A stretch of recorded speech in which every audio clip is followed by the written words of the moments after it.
Hi everyone, welcome to my YouTube channel. Where today we're going to be talking about decolonizing conversations and the fully functioning person, and I just wanted to give a bit of an update on both where I'm at and just what's been happening since the past previous video. My name is Anussha Gupta. I'm 24 years old. I'm a designer. I'm a multidisciplinary designer and a design researcher that's currently based in Bombay. And yeah, let's just get started.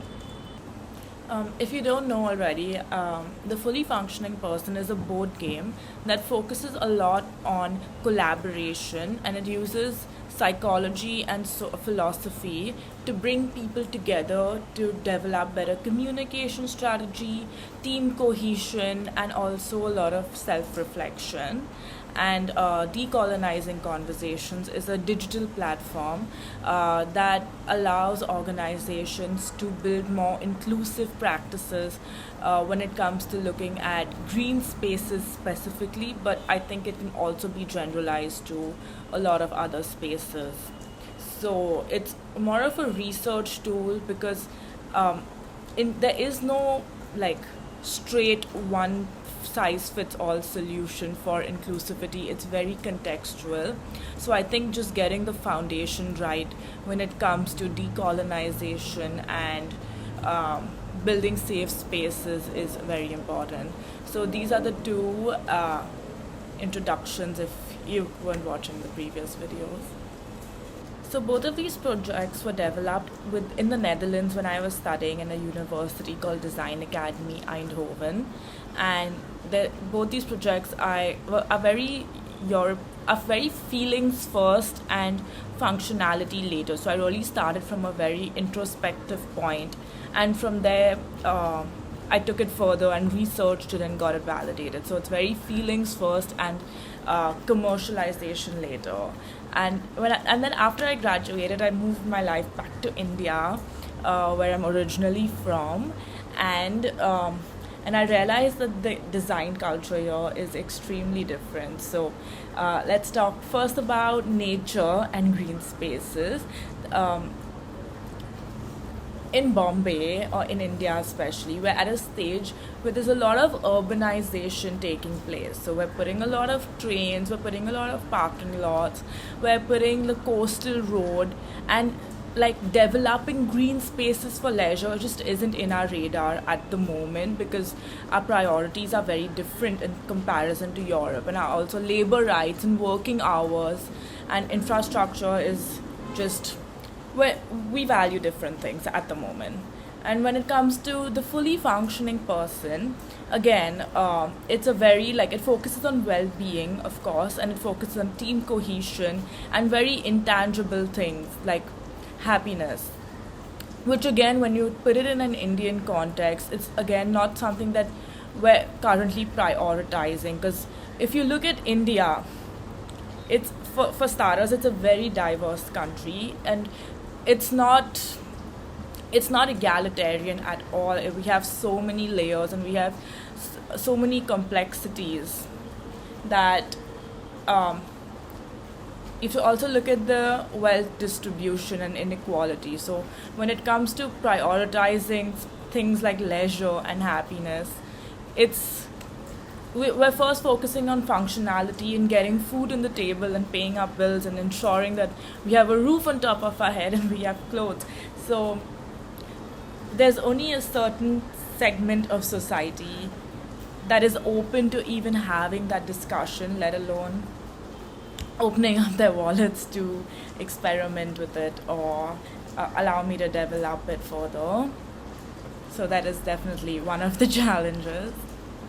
So what has been happening exactly with the projects despite all the challenges? So at the moment, Decolonizing Conversations has been put on a pause simply because there isn't a market for it in Bombay especially, and it's also a very sensitive topic. So in the Netherlands, they're very direct people. Their communication way is very direct, and they're also very tolerant to other people's opinions.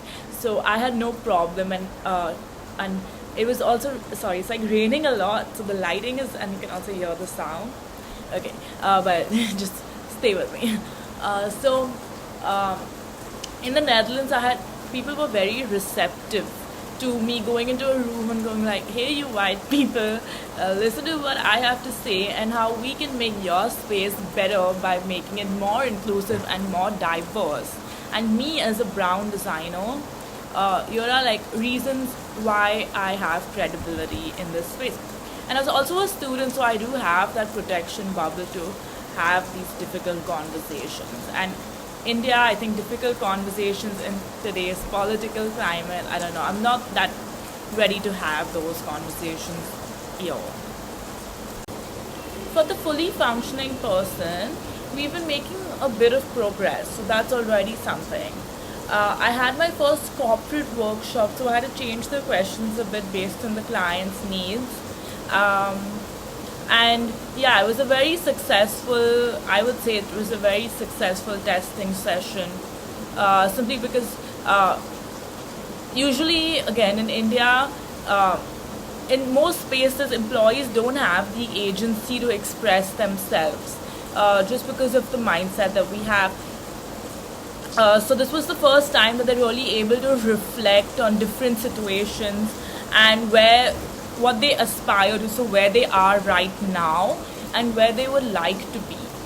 So I feel like having that reflection session and just being able to support each other and have that energy exchange between teammates really gave that space for the organization to grow. And it's not something that happens in an instant. It's not like we have this discussion and everything is good, but it's a lot of processes that unfold later on. So the game is more about putting ideas and seeds into each other's minds, and then you can see it unfold over the next 2-3 weeks, which is where the effectiveness really comes across of the game. And with that, we've reached the end of the video. Let's give ourselves a clap if you have made it till the end over here.